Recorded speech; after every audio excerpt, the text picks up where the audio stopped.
high in the Bolivian Altiplano, almost 13,000 feet above the sea. There's a stone in the Bolivian highlands that a modern machinist can hold in his hands, run his fingers along its inside corner, and still not tell you how it was cut.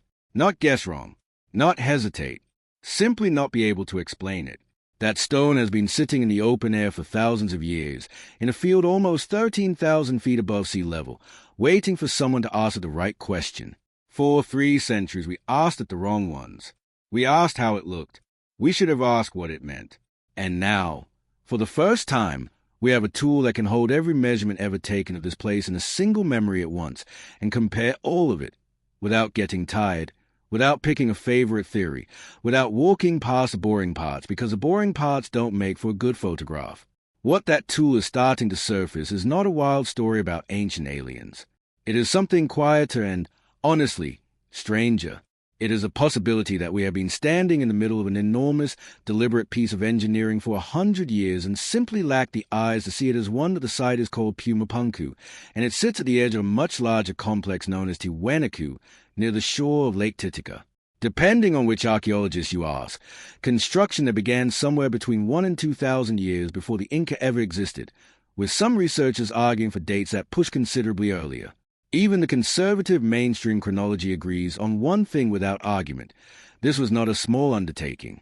It was a product of a genuine civilization, with organized labor, engineering knowledge, and enough political stability to move enormous resources toward a single site over a long period of time. That's the settled part. Everything past that point is where the arguing starts, and it has been starting for a very long time. Here's what nobody disputes, because you can go stand in front of it yourself. Some of the stone blocks at Puma Punku weigh well over 100 tons. Estimates for the largest run past 130 tons of solid andesite and red sandstone. The quarry sources for some of this material sit miles away, across broken, high-altitude terrain, with no evidence of wheeled transport, no draft animals capable of hauling that kind of load, and no navigable river to float the stone downhill. People have proposed answers involving massive labor forces, log rollers, ramps, and generations of patient effort. Those answers aren't unreasonable. They also don't fully close the gap, and most archaeologists working on the site will say so honestly if you ask them directly instead of asking them to defend the headline. Then there is the cutting itself, and this is a part that stops people who work with stone for a living. The famous H-shaped blocks at Puma Punku, the ones photographed more than almost anything else at the site, are not just large. They are repeated.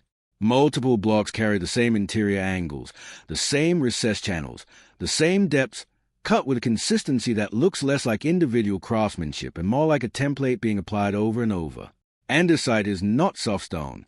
It's a volcanic rock hard enough to dull and even shatter copper and bronze tools, the kind of material that, worked by hand with the technology historically attributed to the region, should show the marks of that struggle, uneven surfaces, corrected mistakes, tool chatter, the small human tremors that show up whenever a person spends hours leaning into hard material with a hand tool. On the finest blocks of Puma Punku, those signs are largely absent. The faces are flat enough to test with a straight edge. The interior corners meet at angles clean enough that stoneworkers today have described the sensation of running a hand along them as, in their words, unsettling. That absence of visible struggle is not proof of some exotic method, but it is a real, physical observation, and it deserves a real answer instead of a shrug. For most of the last century, the conversation about Puma Punku circled the same small set of questions on repeat.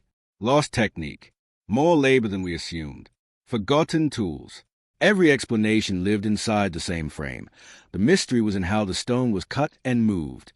What almost nobody tried, because it wasn't really possible before now, was to take every scrap of data ever collected about the site from every expedition across 300 years, in different languages, different units, scattered across archives on different continents, and lay it all down in one place at the same time, cross-reference against itself. A single archaeologist's career is too short for that.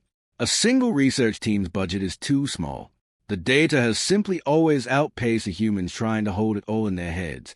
That is the actual, sober reason artificial intelligence has started showing up in archaeology at sites like this one, and it's worth being honest about what that means, because the honest version is interesting enough without exaggeration.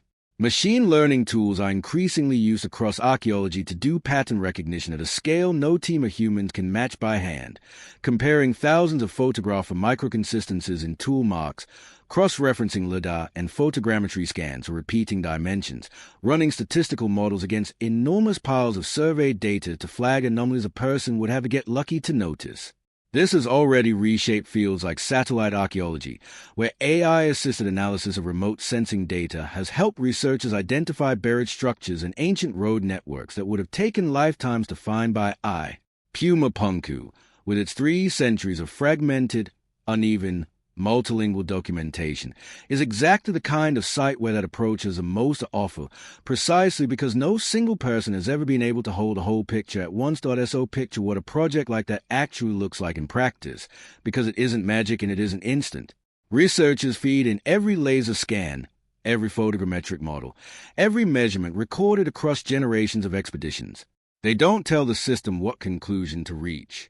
They ask it to look for structure, repeating distances, consistent ratios, correlations between features that have never been directly compared before, simply because no one had ever put them side by side. And the first thing a process like that tends to do, the part that surprises people every time, is ignore the spectacle. A person walking onto that site heads straight for the giant blocks, because the giant blocks are the reason anyone visits. A pattern recognition system doesn't care what's impressive.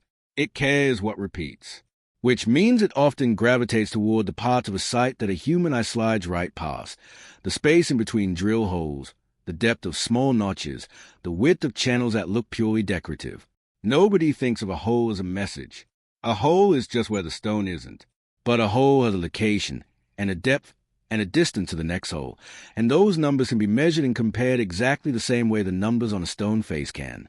If those intervals turn out to repeat in a way that lines up with something outside the stone entirely, that is worth taking seriously, carefully, and without jumping to the loudest possible conclusion, this is where a responsible telling of this story has to slow down, because it's exactly the point where sensational claims tend to sneak in dress as discoveries. There are popular videos and articles that will tell you, with total confidence, that an AI analysis of Puma Punku definitively proved the site encode a precise 19-year lunar cycle, or that specific chambers were engineered to produce infrasound that manipulates human emotion, or that stone density was cross-referenced against regional geology to prove the builders chose material purely for acoustic resonance. Those are vivid, satisfying claims, and none of them are backed by any published, peer-reviewed study that currently exists. No credible research team has released findings matching that description, and repeating those specific claims as settled fact would simply be spreading misinformation dressed up as an exciting story. What's actually true, and honestly stranger for being true, is that the real open questions at Puma Punku don't need embellishment to be worth your attention.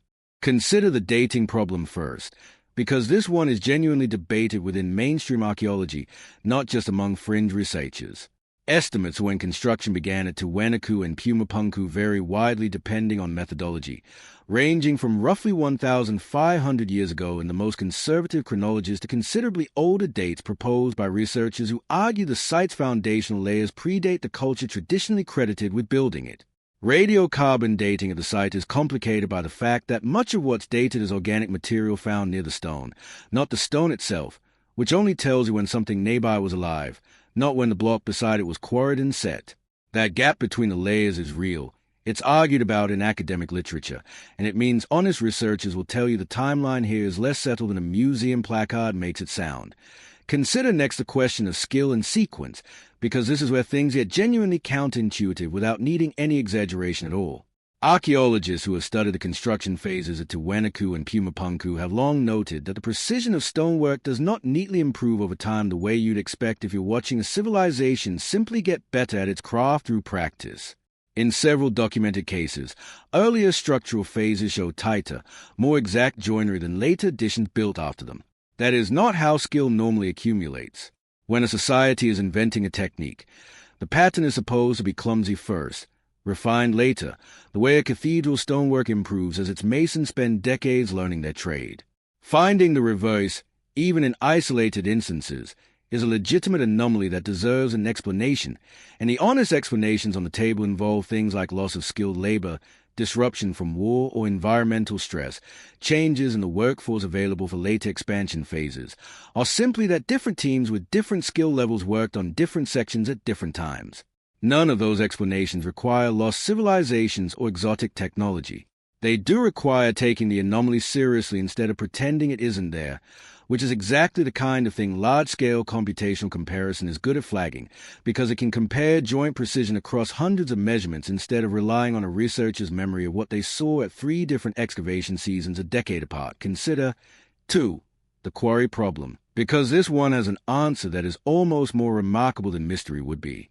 Geological sourcing studies, the boring, careful kind that get published in journals nobody outside the field reads, have traced the sandstone use at Tiwanaku to quarries roughly 10 kilometers away, and traced some of the harder andesite blocks to a source even farther, on the far side of Lake Titicaca itself, meaning that material may have been transported partly by reed boat across open water before ever reaching the site. That is not a fringe claim.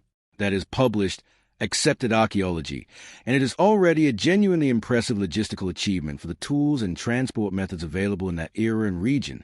The fact that this real answer rarely makes it into viral videos, in favor of vaguer and more sensational claims about mysterious stone selection, says more about what gets clicks than about what actually happened at the site.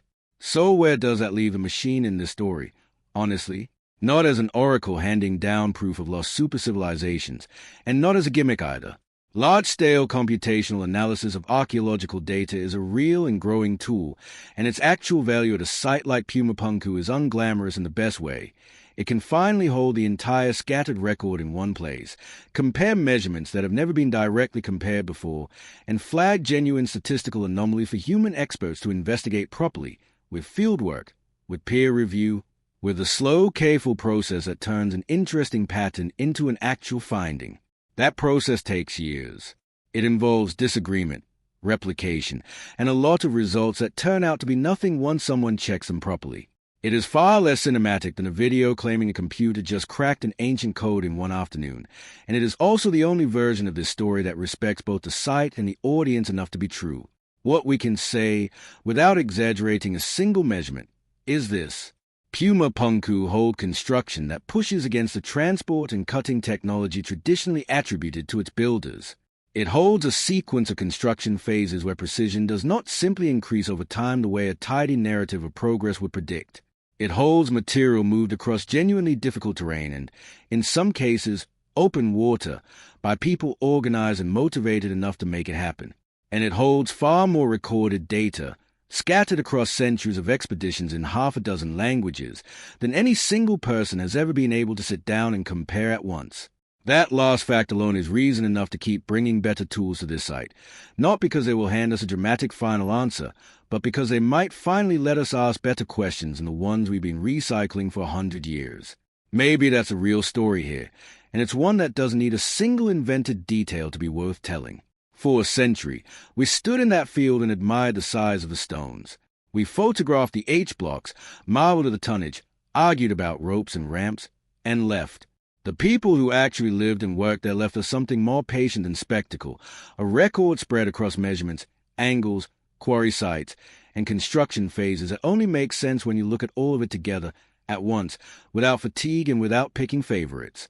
We are, for the first time in the history of this site, finally building tools capable of doing that. Not tools that invent answers to sell a headline, but tools that can hold the whole conversation at once and tell us, honestly, where the real gaps still are,